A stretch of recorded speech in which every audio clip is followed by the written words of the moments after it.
Hello दोस्तों, home study में आपका स्वागत है। ये क्वेश्चन प्रीवियस ईयर पुलिस भर्ती में पूछे जा चुके हैं और इस बार भी पूछे जा सकते हैं। तो जल्दी से हम इसको सॉल्व करते हैं। पहला क्वेश्चन दिया गया है, ब्याज दर ज्ञात कीजिए जब 1,000 रुपये के मूलधन पर 5 वर्ष की अवधि में साधारण ब्याज 440 रुपये प्राप्त होता है। साधारण ब्याज 440 दिया गया है, 5 वर्ष दिया गया है और मूलधन जो है 1,000 रुपये दिया गया है। इसका जो साधारण ब्याज ज्ञात करने का एक सूत्र रहता था, साधारण ब्याज बराबर मूलधन गुणे दर गुणे समय बटे 100। इसी से हम इसको सॉल्व करेंगे। साधारण ब्याज मतलब SI बराबर मूलधन आई गुणे दर R% में गुणे समय T बटे 100। इसी से हम इसको सॉल्व करेंगे। साधारण ब्याज देखिए 440 दिए गए ना, 440 बराबर मूलधन 1,000 है और दर जो है हमें ज्ञात करना है R% में, और 5 वर्ष दिया गया है बटे 100। तो इसको काटे पीटेंगे, देखिए 2 से 0 से 2 0 कट जाएगा, एक 0 यहाँ से एक 0 यहाँ कट जाएगा। R बराबर जो हो जाएगा 44/5, नीचे आ जाएगा ना इसके 5। तो इसको काटे उठेंगे, कितना आएगा 8 5 8 40, 8.5 8.8%, ये हमारा आंसर हो जाएगा। कौन सा ऑप्शन है? तीसरा ऑप्शन।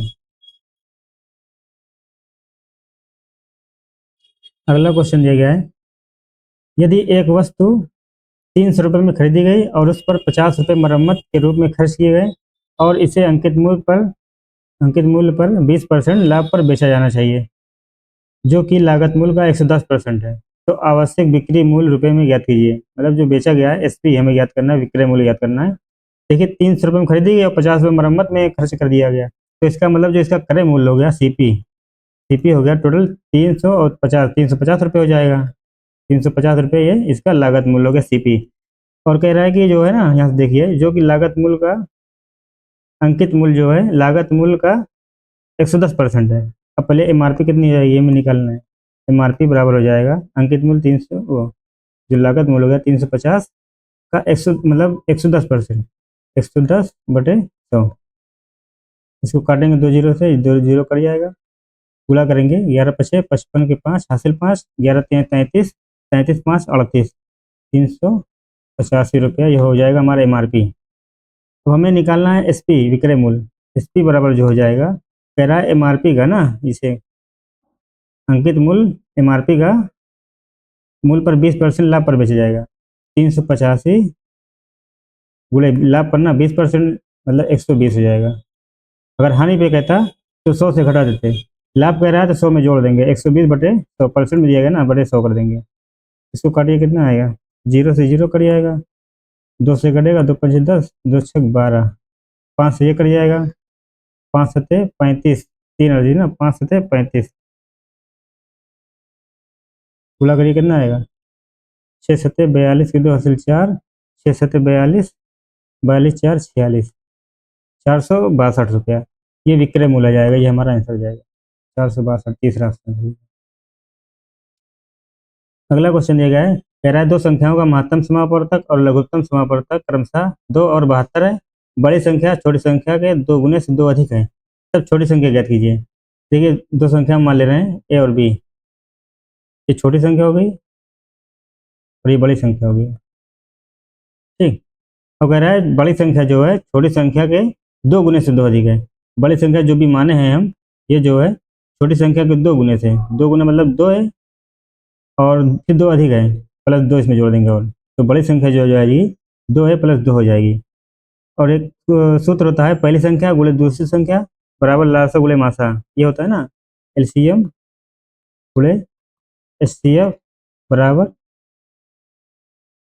पहली संख्या गुणे दूसरी संख्या। तो जो अब अनुपात दिया गया है इसका, LCM का 72 है गुणे HCF का 2 है, बराबर पहली संख्या A है और दूसरी संख्या जो है, पहली संख्या A है, दूसरी संख्या 2A + 2 हो जाएगी, 2A + 2, ठीक। इसको हम सॉल्व करेंगे, ये 2A² हो जाएगा +2 हो जाएगा, और यहाँ पर 72 गुणे 2, पहले से ये गुणा ना करिए अभी, देखिए यहाँ 2 से 2 कॉमन लेके यहाँ पर कट जाएगा ना, 2 कॉमन लेके 2 कट जाएगा, फिर A² + A, ये -72 बराबर 0 हो जाएगा। इसे हम दो घात समीकरण से सॉल्व करेंगे तो दो संख्या बनेगी 9 और 8, 9 8 72, तो A बराबर जो आएगा वो 8 आएगा और -9 आएगा, तो प्लस में वाली संख्या लेंगे 8, तो पहली संख्या जो छोटी संख्या है यही तो ए है, तो ए बराबर 8 हो जाएगा, ये हमारा आंसर हो जाएगा। अगला क्वेश्चन दिया गया है, कह रहा है इसका मान ज्ञात कीजिए। देखिए हम पीछे से इसको सॉल्व करते हैं इस तरह से। देखिए 64 जो है अंडर रूट में है, तो 64 का स्क्वायर रूट कितना होता है, 8 होता है, तो इसका मान 8 हो जाएगा। 8 इसमें 73 में जोड़ेंगे तो कितना हो जाएगा, 8 3 11 और 7 1 8 81 हो जाएगा, तो रूट 81 हो जाएगा ना, तो इसका मान आ जाएगा 9। 9 9 81 होता है ना।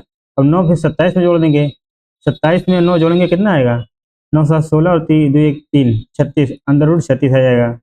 36 का स्क्वायर रूट कितना होगा, 6 होगा। 6 फिर 3 में गुणा कर जोड़ देंगे, 6 3 9, तो अंडर रूट 9 आएगा। 9 का अंडर रूट कितना आएगा, 3। 3 हमारा आंसर हो जाएगा। अगला क्वेश्चन दिया गया है, कह रहा है एक समुच्चय में 3 से शुरू होने वाले क्रमागत 5 पूर्णांक होते हैं।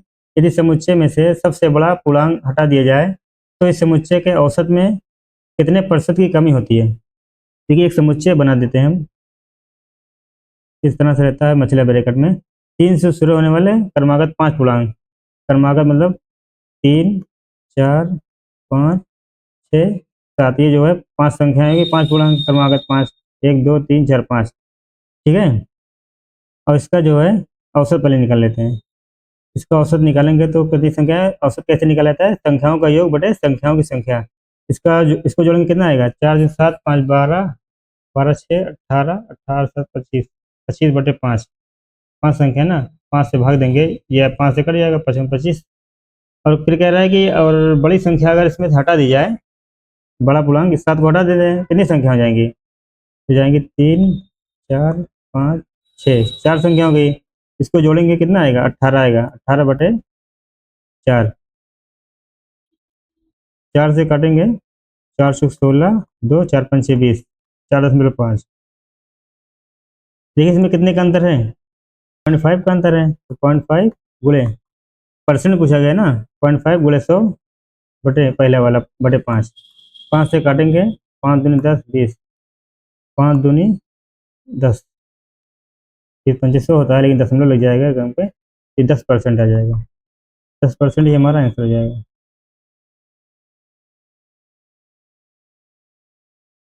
अगला क्वेश्चन दिया गया है, कह रहा है एक कक्षा के बच्चों को निःशुल्क पुस्तकें वितरण की गई। प्रत्येक बच्चे को मिलने वाली पुस्तकों की संख्या बच्चों की संख्या का 1/8वां हिस्सा थी। यदि बच्चों की संख्या आधी हो तो प्रत्येक बच्चे को 16 पुस्तकें प्राप्त हुई होंगी। ज्ञात कीजिए कुल कितनी पुस्तकें वितरित की गई थी। देखिए हम इसमें एक संख्या मान लेंगे कि बच्चों की संख्या, कह रहा है पुस्तकों की संख्या जो है बच्चों की संख्या का 1/8वां थी ना, तो ऐसी संख्या हम लेट करेंगे जो नीचे जो दिया गया है वो कट जाए, ठीक है, फ्रैक्शन में ना रहे। मान लेते हैं बच्चों की संख्या लेट मान लेते कर देते हैं, बच्चों की संख्या जो है 8, 8 का स्क्वायर लेते हैं, 8 9 64 हो जाएगा, ठीक है, 8 9 64 हो जाएगा ना। कह रहा है पुस्तकों की संख्या जो है बच्चों की संख्या का 1/8 थी, तो बच्चों की संख्या 64 हो गई। अब 64 का 1/8वां, 8 से कटेंगे 8 आएगा ना, 8 9 64, ठीक। यदि बच्चों की संख्या आधी हो, अब देखिए बच्चों की संख्या हम 64 माने थे, फिर कह रहा है आधी हो ना, इसका आधा कितना हो जाएगा, 32 हो जाएगा, 32 दूनी 64, 32, तो प्रत्येक बच्चे को 16 पुस्तकें प्राप्त होंगी। 32 गुणे 16 बराबर कितना हो जाएगा, 16 दूनी 32 की 2 असल 3, 16 3 48 49 50 51, 512, ये हो जाए 512 जो पुस्तकें वितरित की गई हैं, ये हमारा आंसर हो जाएगा। अगला क्वेश्चन दिया गया है, कह रहा है एक समबाहु त्रिभुज की एक भुजा की लंबाई 21 सेंटीमीटर है। समबाहु त्रिभुज के परिवृत्त का अनुमानित क्षेत्रफल क्या होगा। तो इसमें एक त्रिभुज दिया गया है समबाहु त्रिभुज, जिसकी तीनों भुजाएं बराबर होती हैं। एक त्रिभुज बना लेते हैं, इसकी भुजा की लंबाई जो है 21 सेंटीमीटर है, और कह रहा है कि त्रिभुज जो समबाहु त्रिभुज है उसका परिवृत्त बनाना है, तो इसकी चारों तरफ एक वृत्त बनाएंगे इस तरह से, मान लेते हैं, ठीक है। फिर कह रहा है इसका क्षेत्रफल ज्ञात करना है वृत्त का, तो वृत्त का क्षेत्रफल निकालने के लिए हमें त्रिज्या निकालनी पड़ेगी, क्योंकि वृत्त का क्षेत्रफल जो होता है वो पाई आर स्क्वायर होता है। और इसका त्रिज्या कैसे निकालेंगे, हम देखिए यहाँ पर अगर इसको हम डालते हैं ना, तो ये जो है 2:1 के अनुपात में इसको डिवाइड करता है, जिसकी त्रिज्या होती है ये 2:1 के अनुपात में इसको डिवाइड करता है, ठीक है। और इसको जो बड़े वाले वृत्त की त्रिज्या होती है, बड़ा आर बराबर होता है a/√3 होता है। और अगर स्मॉल मतलब त्रिभुज के अंदर अगर वृत्त बनाते तो स्मॉल आर बराबर होता है, छोटे वृत्त की त्रिज्या होती है ए बटे 2√3 होती है। ठीक है, लेकिन हमसे पूछा गया है बड़े वृत्त की ना, परिवृत्त की क्षेत्रफल पूछा गया है, तो इसका स्क्वायर कर देंगे। भुजा की लंबाई जो है 21 दी गई है, तो ए की जगह 21 सेंटीमीटर लगा देंगे। परिवृत्त का क्षेत्रफल ज्ञात करना है, तो एरिया बराबर हो जाएगा पाई आर स्क्वायर। पाई का मान 22/7 लेना है, गुणे आर स्क्वायर ए बटे √3। ए का मान 21 सेंटीमीटर दिया गया है, तो 21 गुणे 21 बटे √3 का स्क्वायर करेंगे तो 3 ही आएगा। ठीक है, इसको काटेंगे 7 3 21, 3 से 3 कट जाएगा। अब 21 गुणे ये 22 बराबर कितना हो जाएगा, 462 सेंटीमीटर स्क्वायर। सेंटीमीटर दिया ना, तो क्षेत्रफल स्क्वायर में होता है। तीसरा हमारा आंसर हो जाएगा। अगला क्वेश्चन दिया गया है, कह रहा है कि व्यक्ति ए जो है एक कार्य को 48 मिनट में पूरा कर सकता है, जबकि बी उसी कार्य को 60 मिनट में पूरा कर सकता है। तो उन्हें एक साथ काम पूरा करने में कितना समय लगेगा। देखिए, ए है और बी है। ये जो है 48 मिनट में काम करता है और ये 60 मिनट में काम करता है। ठीक है, तो इसका हम दोनों का एलसीएम लेंगे। एलसीएम निकालने का तरीका मैं बता दे रहा हूँ आपको। देखिए, इसी संख्या से काटिए दोनों को, जो दोनों संख्या कट जाएं। अगर हम 12 से काटते हैं तो कितने से कटेगा, ये 12 से कटे 12 चौक 48 हो जाएगा, और 12 पंचे 60। अब 5 और 4 आपस में कट रहे हैं, किसी संख्या से नहीं कट रहे ना। ठीक, और याद रखना है हमने 12 से इसको काटा है। ठीक है, अब 5 और 4 को आपस में गुणा करेंगे, 5 चौक 20, 20 आया, और 20 को फिर 12 से गुणा कर देंगे, 12 दूनी 24, 240 हमारा एलसीएम आ जाएगा। ठीक है, इसको इससे भाग देंगे, कितनी बार जाएगा, 5 बार जाएगा ये, और इसको 60 से भाग देंगे 240 को, 4 आएगा, बराबर 240 बटे इन दोनों का योग 5 और 4, 5 4 9, काट देंगे तो ये आएगा 26 मिनट 40 सेकंड, हमारा आंसर हो जाएगा। ठीक है,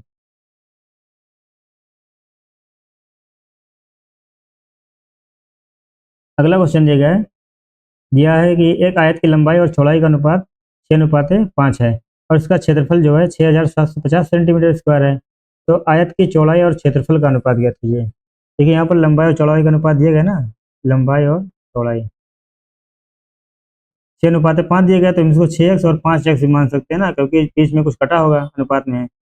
और इसका क्षेत्रफल 6750 दिया गया है, लेकिन इसका क्षेत्रफल क्या होगा, आयत का क्षेत्रफल क्या होता है, लंबाई गुणे चौड़ाई, 6x गुणे 5x बराबर दिया गया 6750।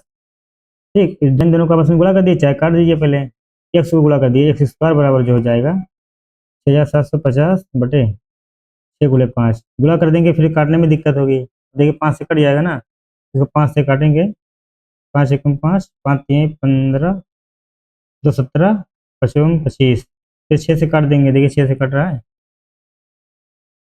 6 दूनी 12, 1 13, 6 दूनी 12, 3 15, 6 पंचे 30, 225, और इसका स्क्वायर रूट हो जाएगा एक्स बराबर, ये स्क्वायर एक्स स्क्वायर बराबर 225 है, तो एक्स बराबर क्या हो जाएगा, 15 आएगा। 15 15 ये 225 होता है ना।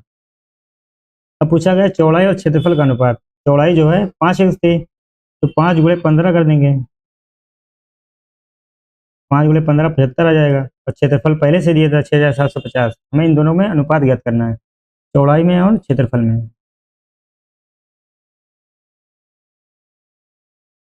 चौड़ाई दी गई है 6750, नहीं, चौड़ाई जो है, 1 मिनट